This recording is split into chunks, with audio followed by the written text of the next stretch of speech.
President, Senator from Montana. Montana has a rich legacy of service to our country. From maintaining our nation's peace through strength strategy at Montana's Malmstrom Air Force Base, where we oversee 1/3 of our nation's intercontinental ballistic missiles, or to our Army and Air National Guard members' work to support our communities in time of emergency and respond to calls for deployment overseas. Montana is playing a critical role in meeting our nation's security and military needs. And Montanans know firsthand the importance of supporting our men and women in uniform. The National Defense Authorization Act is critical to ensuring service members have the funding and the support they need to fulfill their missions. The NDAA prioritizes the needs of our service members while protecting the important role that Montana holds in our national defense. The passage of this legislation is critical to carrying out our missions in an increasingly dangerous world. In fact, earlier this year, former Secretary of State Henry Kissinger testified before the Senate Armed Services Committee. He described the perilous state of our global security, and I quote, "The United States has not faced a more diverse and complex array of crises since the end of the Second World War." The threats that we face from Syria, from Russia, from China, from ISIS are too serious for our troops to lack the resources they need to protect and defend our nation from foreign threats. Yet, the leader of our troops, our commander-in-chief, has threatened to veto the bipartisan NDAA, which would fund our military priorities at the levels he requested. This is the same foreign policy agenda that has become the hallmark of President Obama's now famous lead-from-behind strategy. Even former Democrat President Jimmy Carter agrees.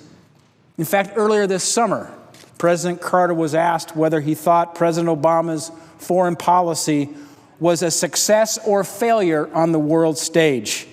And here's what President Carter replied, and I quote, "I can't think of many nations in the world where we have a better relationship now than we did when he took over." And President Carter then continued saying, "I would say that the United States' influence and prestige and respect in the world is probably lower now than it was 6 or 7 years ago." And just this weekend, the Washington Post editorial board criticized President Obama for holding our troops ransom for his domestic policy agenda.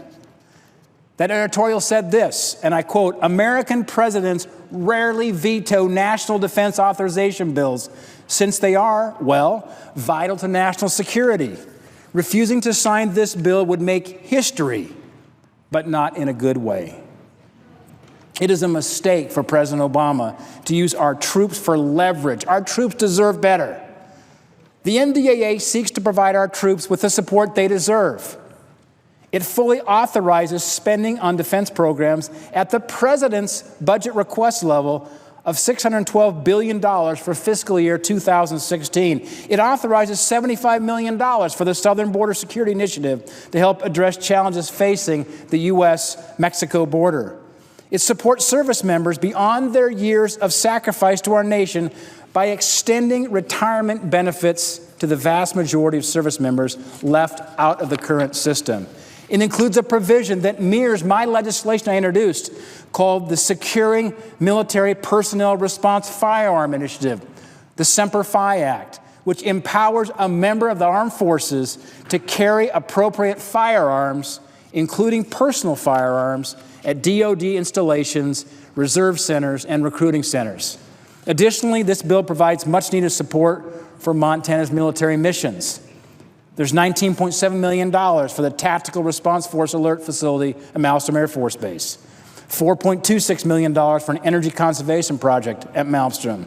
It authorizes funding for avionics modernization program, increments 1 and 2, to ensure that our C-130s can stay in the air. And it authorizes funding for C-130 engine modifications. And it expresses the sense of Congress that the nuclear triad plays a critical role in ensuring our national security, and that it is the policy of the United States to operate, sustain, and modernize or replace the triad, and to operate and modernize or replace a capability to forward deploy nuclear weapons and dual-capable fighter-bomber aircraft. Because the heroes of our nation serve our country selflessly day in and day out, and they don't deserve partisan politics. It's unfortunate that critical appropriations for our military and veterans were blocked in recent weeks. And today's vote shows there is overwhelming bipartisan support to fund our troops. And given this, it is senseless. It is senseless that partisan politics continues to block funding for our troops. I urge our Democratic senators to put politics aside. Let's do what's right. Join me in supporting the Department of Defense appropriations bill. Our heroes deserve our utmost respect and the security to carry out their missions without threats from our commander-in-chief. Congress has a constitutional duty to provide for the funding of our troops. This body needs to uphold that responsibility. Let's do what's right. Let's pass the National Defense Authorization Act. I yield back my time.